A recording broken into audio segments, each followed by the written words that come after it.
This week's parsha is Parshas Kisavai. There is a medrash in Parshas Kisavai which speaks about the word Amen. The word we recite many times during prayer, during davening. We answer to the brachos that the chazan says. We say Amen, Amen, Amen many times. The question is, what exactly does Amen mean? The art scroll does not provide us with a translation of the word, so what does it mean when we say Amen? The Medrash says that Amen has many different explanations, definitions, but specifically for the Amen that we say during davening, what it means is Ani ma'amin. I have emunah. I have faith. What is faith? What is emunah? It means believing and following Hashem even though we cannot understand. Faith is very irrational. It's when you cannot understand, and even more so than that, we don't have the capability of understanding what we're doing or why we're doing what we're doing, what is it accomplishing, and we do it anyway. It's very similar to what the Jewish people said in Mount Sinai, Na'aseh v'nishma, we will do and then we will listen, meaning that we will listen unconditionally to the directives of Hashem, whether or not we understand the purpose of those directives. That is what the Medrash says. So when we say Amen throughout davening, what we're saying, Ani ma'amin, I believe, I have faith, I will take that leap of faith, whether I understand it or not. The Medrash goes on to say that anybody who says Amen in this world will merit to say Amen in the next world. Amen has great significance. Hashem loves the people who say Amen with gusto and who say it all the time because they are saying that they will follow Hashem no matter what. What's the connection to this week's Parsha? Well, first of all, the connection is that the Pasuk says in this week's Parsha that when the Jewish people enter the land of Israel, they will merit many rewards if they listen to the word of Hashem, do all of the mitzvahs, and avoid all of the averos, all of the sins.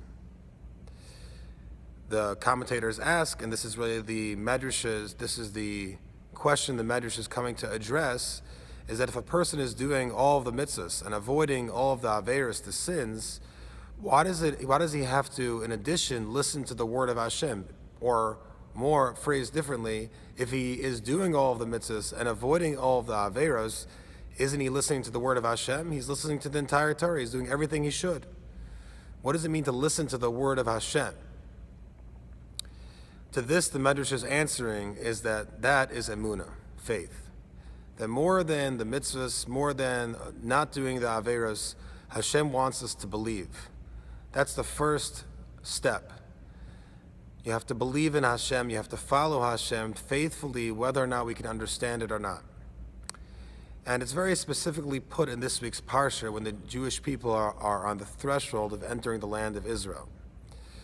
As the Jewish people exited the desert and would no longer have that very close relationship they had with God, seeing miracles day in, day out, and having Moshe in their midst, the Jewish people would have to face what we like to call reality. Everyday life, working in the fields, worrying about how to support your family through long winters, sickness, and so on. This was a tremendous challenge for a generation who had not seen any of that for a very long time. To them, Hashem was always in their midst, and whenever they had a problem, they just asked Hashem to fix it. Now, whether Hashem did that or not is not the question, but in Gullus, in exile, or even just outside of the desert, it was not, the relationship between the Jewish people and Hashem was not of such intimacy that when they had an issue, they could just speak to Moshe, who would relay the message to Hashem, who would respond immediately.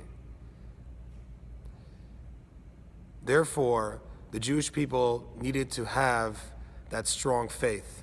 They had to be strengthened at this point more than ever to have faith in Hashem, believe in Hashem, even beyond the rational, because the connection and the unavoidable occurrences that they would have with everyday life would weaken their faith, and they needed to have a strengthening of faith.